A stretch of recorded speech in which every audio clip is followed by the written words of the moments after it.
Good evening. तो अभी तक हम क्या पढ़ रहे थे? भाग नंबर 5, द यूनियन संघ।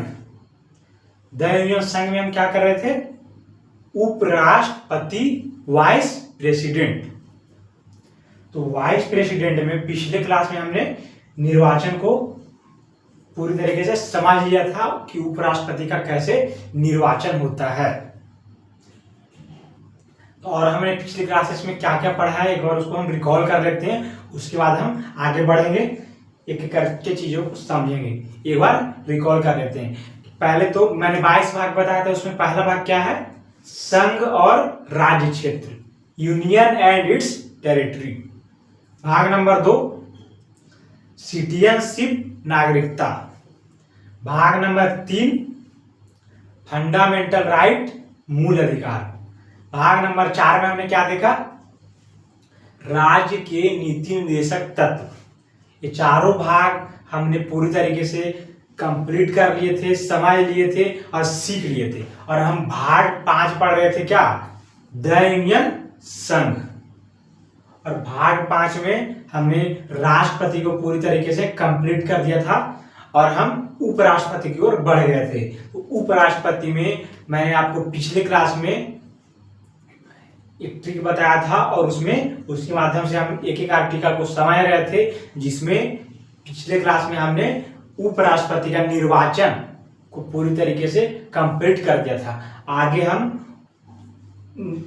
उसके आगे की चीजों को आज हम देखेंगे और समझेंगे। तो हम आज का क्लास स्टार्ट करते हैं आर्टिकल नंबर 67। तो आर्टिकल नंबर 67 है उपराष्ट्रपति का कार्यकाल। तो उपराष्ट्रपति का कार्यकाल जो होता है वो कितने वर्षों का होता है? 5 वर्षों का होता है। उपराष्ट्रपति का कार्यकाल 5 वर्षों का होता है। और दूसरी बात इसमें क्या याद रखना है कि जब तक उसके उत्तराधिकारी का निर्वाचन नहीं हो जाता, उसके मतलब जब तक राष्ट्रपति के उत्तराधिकारी का निर्वाचन नहीं हो जाता तब तक उसके पद पर कौन बैठे रहेंगे? तो राष्ट्रपति विराजमान रहेंगे जब तक उपराष्ट्रपति के उत्तराधिकारी का निर्वाचन ना हो जाए। तो दो चीज आपको आर्टिकल नंबर 67 में याद रखना है कि उपराष्ट्रपति का कार्यकाल जो है वो 5 वर्षों का होता है, और दूसरा चीज कि वो तब तक अपने पद पर बैठे रहेंगे जब तक उसके उत्तराधिकारी का निर्वाचन ना हो जाए। तो ये था आर्टिकल नंबर 67। आगे बढ़ते हैं आर्टिकल नंबर 68। तो आर्टिकल नंबर 68 है चुनाव का समय यथाशीघ्र। इसमें उपराष्ट्रपति का चुनाव का समय के बारे में बताया गया है कि उपराष्ट्रपति का चुनाव जो होता है वो यथाशीघ्र कराने का वर्णन किया गया है। यथाशीघ्र इसमें बताया गया कि चुनाव को आप यथाशीघ्र कर सकते हैं। यथाशीघ्र मतलब कि जितना जल्दी हो सकता है उतना जल्दी करवाइए, ये संविधान में लिखा गया है। ये नहीं लिखा गया है कि 6 महीने के अंदर कराइए, साल भर के भीतर कराइए, 1 साल के भीतर कराइए, ये नहीं बताया गया है। सिर्फ इतना लिखा गया है कि उपराष्ट्रपति का चुनाव यथाशीघ्र कराइए, मतलब कि जितना जल्दी हो सकता है उतना जल्दी कराइए। तो ये बताया गया संविधान में। तो यथाशीघ्र मतलब किसी भी व्यक्ति के लिए यथाशीघ्र, जल्दी का मतलब किसी के लिए 10 मिनट भी हो सकता है, किसी के लिए आधा घंटा भी हो सकता है, तो अलग अलग है। तो इस संविधान में ये लिखा गया है कि उपराष्ट्रपति का चुनाव यथाशीघ्र कराया जाए। तो हमने समझ लिया चुनाव का समय यथाशीघ्र कराने की चर्चा है, इसमें निश्चित समय अवधि नहीं दिया गया है। तो ये क्या था? आर्टिकल नंबर 68, चुनाव का समय यथाशीघ्र, उपराष्ट्रपति का चुनाव यथाशीघ्र कराने का चर्चा किया गया। आगे बढ़ते हैं आर्टिकल नंबर 69। तो आर्टिकल नंबर 69 में है उपराष्ट्रपति का शपथ। क्या है? उपराष्ट्रपति का शपथ। तो उपराष्ट्रपति का शपथ कौन दिलाता है? तो उपराष्ट्रपति को शपथ दिलाने का काम राष्ट्रपति करता है। इस चीज को याद रखना है कि आर्टिकल नंबर 69 में क्या है? उपराष्ट्रपति को शपथ दिलाने का काम राष्ट्रपति करता है।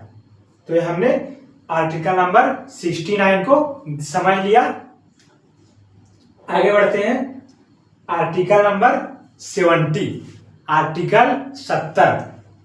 तो आर्टिकल 70 को हम कैसे समझते हैं, देखते हैं। आर्टिकल नंबर 70, तो आर्टिकल नंबर 70 ये कहता है, इसको मैं एक चीज से आपको समझाना चाहता हूं। जैसे कि मैंने आपको आर्टिकल नंबर 62 समझाया था, उसमें मैंने आपको बताया था, आर्टिकल नंबर 62 में मैंने आपको क्या बताया था कि जब राष्ट्रपति की मैंने 4 कंडीशन बताए थे उस समय, कि जब राष्ट्रपति की मृत्यु हो जाती है या महाभियोग लग जाता है या उनका अवैध निर्वाचन हो जाता है या राष्ट्रपति त्याग पत्र दे देते हैं, तो उनकी जगह पर कौन आते हैं, उपराष्ट्रपति उनका कार्यभार को संभालने के लिए आते हैं। कब आते हैं, ये 4 कंडीशन में उपराष्ट्रपति आते हैं राष्ट्रपति का कार्यभार को संभालने के लिए। जब राष्ट्रपति की मृत्यु हो जाती है, महाभियोग हो जाता है, अवैध निर्वाचन हो जाता है या त्याग पत्र हो जाता है, त्याग पत्र दे देते हैं, तब कौन आते हैं राष्ट्रपति की जगह, उपराष्ट्रपति। मैंने ये आपको पहले से बता रखा है। तो आर्टिकल नंबर 70 कहता है कि ये जो 4 चीजें मैंने बताई है, मृत्यु, महाभियोग, अवैध निर्वाचन, त्याग पत्र, ये तो संविधान में वर्णित चीज है। लेकिन जैसे कि राष्ट्रपति का स्वास्थ्य खराब हो गया, राष्ट्रपति का अपहरण हो गया, तो उस समय उस कंडीशन में राष्ट्रपति का कार्यभार को कौन संभालेंगे, राष्ट्रपति के पद पर कौन बैठेंगे, ये सवाल है आर्टिकल नंबर 70 में। कि उस समय जब राष्ट्रपति का तबीयत खराब हो जाता है, खराब स्वास्थ्य हो जाता है या राष्ट्रपति का अपहरण हो जाता है, उस स्थिति में उनका कार्यभार को आगे कौन बढ़ाएगा, राष्ट्रपति के पद पर कौन बैठेगा। तो इसका जवाब है, उस स्थिति में राष्ट्रपति की जगह उपराष्ट्रपति ही राष्ट्रपति कार्यवाहक के रूप में कार्य करेंगे। राष्ट्रपति की जगह उपराष्ट्रपति आकर उनके कार्यभार को संभालेंगे और उनके पद को भरेंगे, रिक्त पद को भरेंगे। तो ये था आर्टिकल नंबर 70, आर्टिकल नंबर 70। तो उम्मीद करता हूं इस सारे आर्टिकल जो मैंने आपको उपराष्ट्रपति के बताए हैं, वो सारे आर्टिकल आपको समझ में आ रहे होंगे, आप सीख पा रहे होंगे। तो इस तरीके से हम आज के आर्टिकल को समझा है, सीखा है। तो उम्मीद करता हूं आपको इतना समझ में आया होगा। और अभी जब मैं जाऊंगा तो थोड़ा सा वक्त दूंगा आपको उसको नोट डाउन करने के लिए, कॉपी में उसको नोट डाउन कर लीजिएगा और सारे चीजों को याद कर लीजिएगा। तो आज के लिए इतना ही, धन्यवाद।